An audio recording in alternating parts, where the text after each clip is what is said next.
So yesterday, I made this video. I explained that I had been watching Ken Burns' American Revolution and thinking about the Patriots, and I concluded that I would definitely give my life, my fortune, and my sacred honor for the America I lived through, which is a pre-Trump America, right? I mean, under Trump, I listed one, two, three, four, I think five or six things Trump has done, each of which I think is an impeachable offense. I think not spending or carrying out the what Congress has passed, I think that's an impeachable offense. That the president's job is to execute the legislation that Congress passes. I mean, that's a fundamental part of the structure of the American government. So when he unilaterally decides not to fund certain things, not to give grants, not to whatever, to call back what Congress had passed, I think that's impeachable. I think that's impeachable. I'm trying to fix my collar and I can't figure out from my image which side of me is which. I'm old. So anyway, I think the funding of what he's done with congressional funding is impeachable.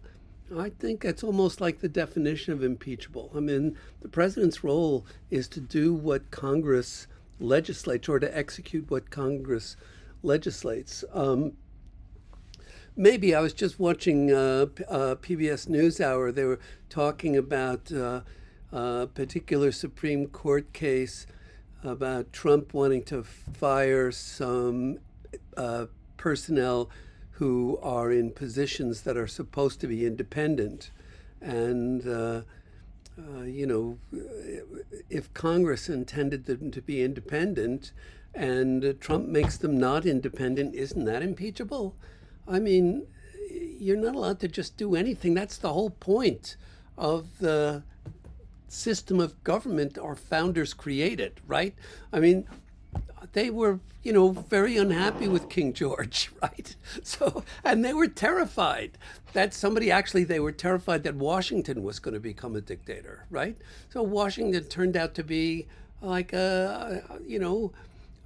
you wish that politicians were like Washington. He's a guy who gave up being, sort of the equivalent of a king twice, right? He gave up the army, and then after two terms, he gave up the presidency. I mean, the guy was an amazing, honorable person, amazingly honorable person. I think in those days, honor was everything.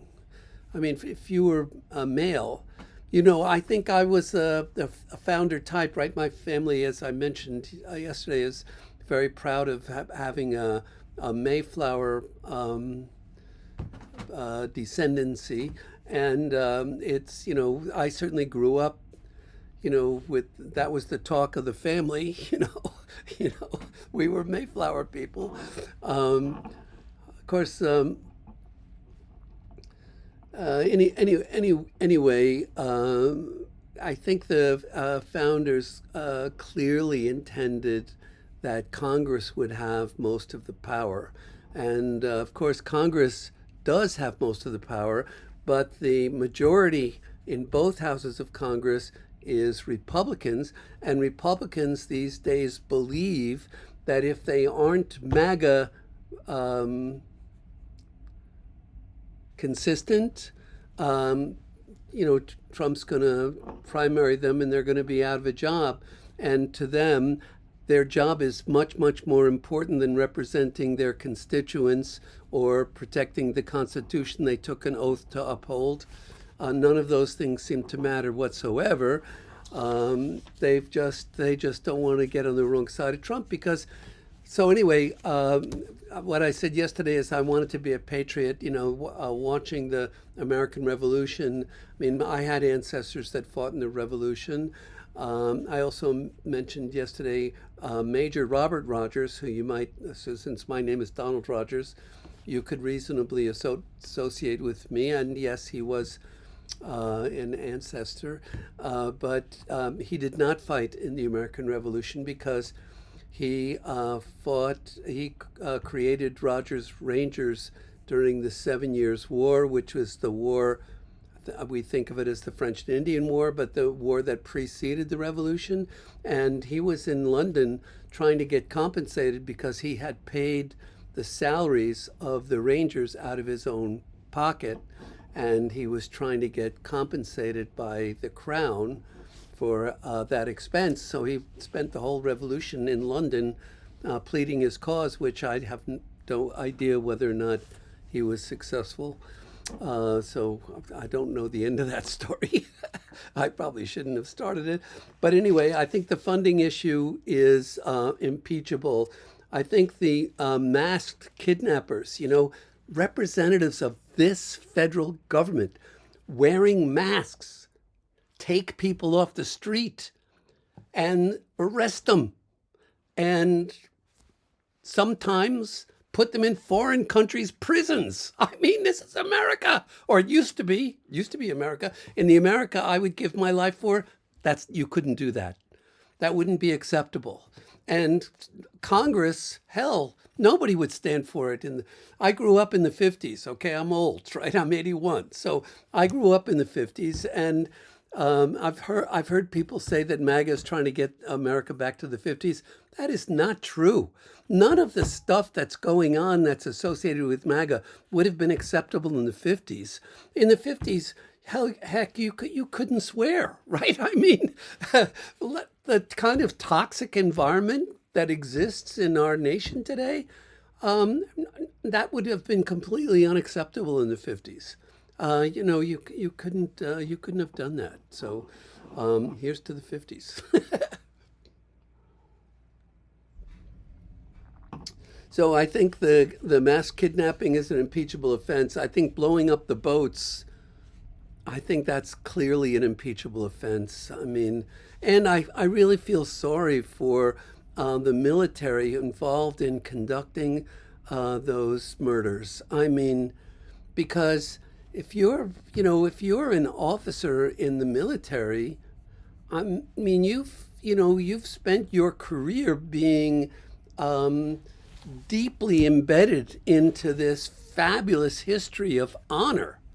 And, West Point is one of those places, Annapolis, the Air Force Academy. These are places where, the integrity is everything. I've worked very closely with the engineering and construction side of our military, which was an honor.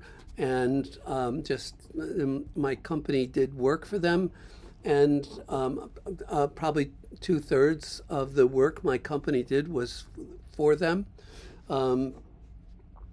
So anyway, they're integrity is very important to them. They're very honorable people. They view themselves as sacrificing something to perform this service for their country, and they are sacrificing something. I mean, I was in the private sector working with them, and they had a lot more power than me, and I was probably making 5 times as much money. So, they were sacrificing something. I mean, although I do think that this is a digression. I think that companies like to hire executives who have been officers in the military. And I believe that to be a mistake. Don't get me wrong. I hired plenty of former military officers who turned out to be great managers. But I think it was not related to the fact that they had officer on their resume. Okay? Because in the military, if an officer says to do something, you have to do it. Unless it's unlawful, right? You have to do it.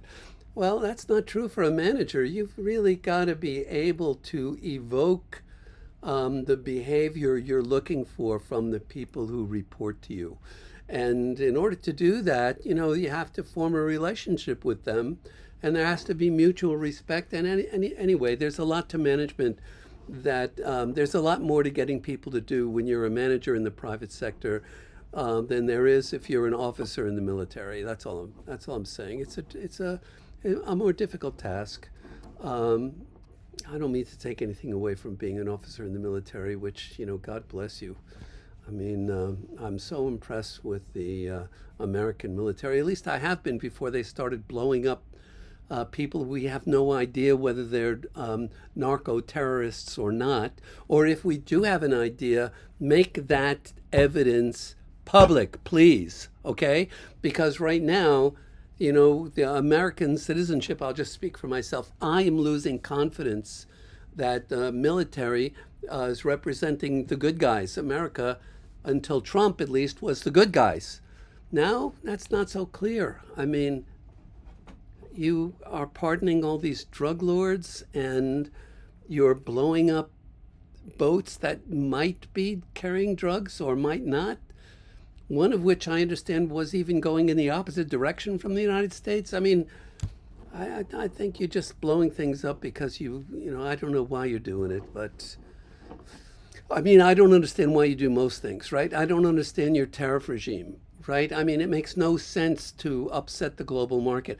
I mean, I have had a wonderful life in America, and as an American citizen and an upper middle class American citizen, I have benefited tremendously from the fact that we have relatively free or had relatively free global trade. So I mean, as critical as I am for your tariff regime, I have to say you've put us in a wonderful position to be able to negotiate zero tariffs on American goods and services. And who could ask, as an American, who could ask for more than that from their businesses? I mean, that free trade is, what capitalism is looking for, right? We want innovation and creativity and efficiency and all the good things that profit measures. We want them. And I am very grateful for the access I've had to the global market for most of my life. And I'm worried about the fact that that access is closing. But anyway, I digress from the impeachment stuff. So I think blowing up the boats is an impeachable offense. I think going after Comey and Letitia James is an impeachable offense. I think the emolument issues are an impeachable offense. I'm not sure redistricting, causing Texas to redistrict, I'm not sure that's not impeachable. I mean, clearly, when you're president, you take an oath to the Constitution, and I think that there's an obligation when you take that office to try to fulfill the mission that the founders laid out for us. Okay, I know they were slaveholders and all that, but I think the mission they really laid out for us was to have this citizenship of the country do as well as citizens can do. So, and to play a role in determining what that is. I mean, I think that's what, I guess I said yesterday, I'll say again, I became a Republican in my sophomore year of high school because I'm an upper middle class WASP. So I was, the world was being handed to me on a silver platter. And so I thought merit was everything, right? You should be able to become as good or as successful as you can become.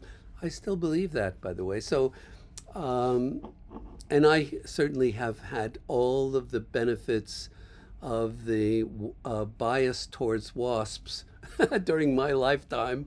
I've had a great success.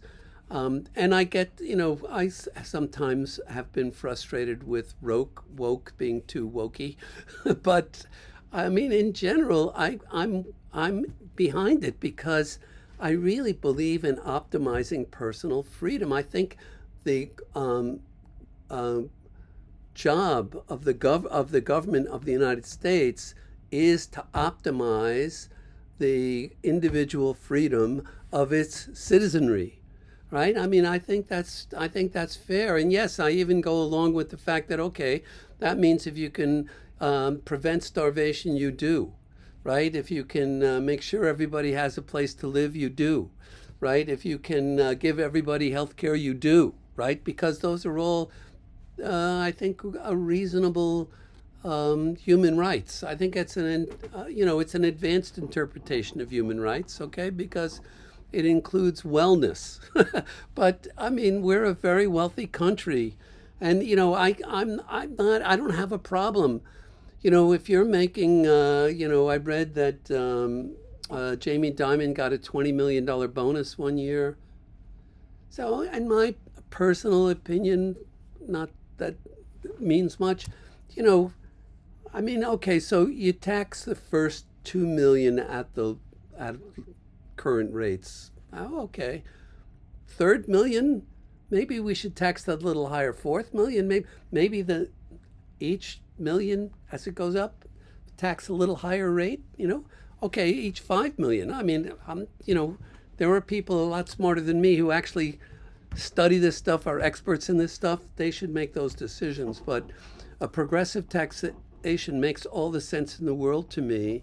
It's the marginal one, right? And I feel like I was hurt my working career with the tax laws as they are because I wasn't a billionaire, so I always had to pay the maximum taxes. I didn't have any, tax breaks.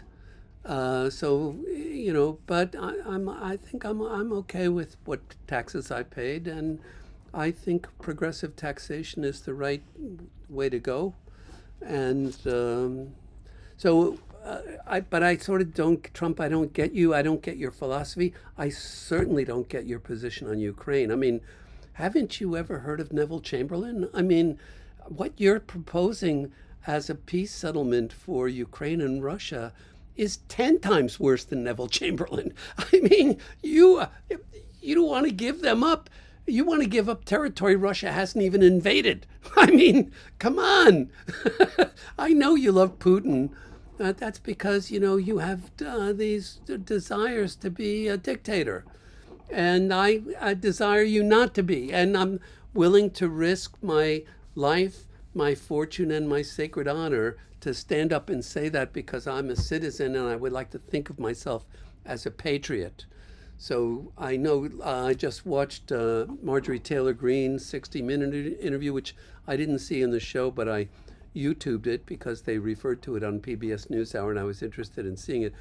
And she got all kinds of death threats when Trump said she was a traitor. So if Trump says something bad about you, his MAGA millions, who are, at least in my opinion, not entirely mentally stable, are happy to kill you. Yeah, hey, they'll kill you. Well, I don't think that should be allowed, right? I think the threatening should be, until Trump was elected, I would have said threatening is against the law, and I'm sort of comfortable that it's against the law and enforced. So I think you could, bring somebody who threatened you to court and they would be punished for it. But, social media has made that a much more difficult thing. It's hard to identify the people who are threatening you. Today you can sort of threaten people without consequences. The only consequence is you have to live with yourself. And for 77 million people who are Trump supporters, it doesn't seem to be a problem. It's okay that I support this person who mistreats women and lies and takes every penny he possibly can and, is happy to pardon anybody who kisses his ass. And he's just a horrible human being. And 77 million of us support him. Come on. What the hell are you thinking? America used to be a place, at least I always viewed it as a place where, justice meant something, and individual freedom meant something. And, it's not a bad idea that everybody needs to be treated with respect and dignity. That's not a bad idea to me. That's a real good idea, and I think it fits with my Republican foundational philosophy, right?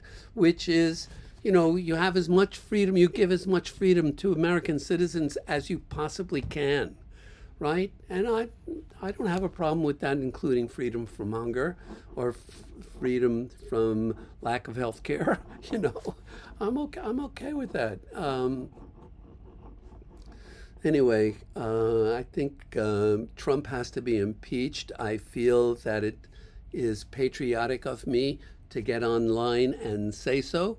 And so that is what I am doing.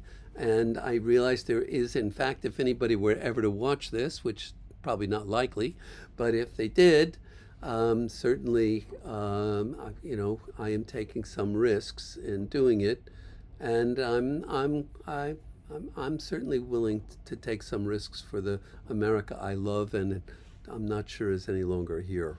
So anyway, impeach Trump.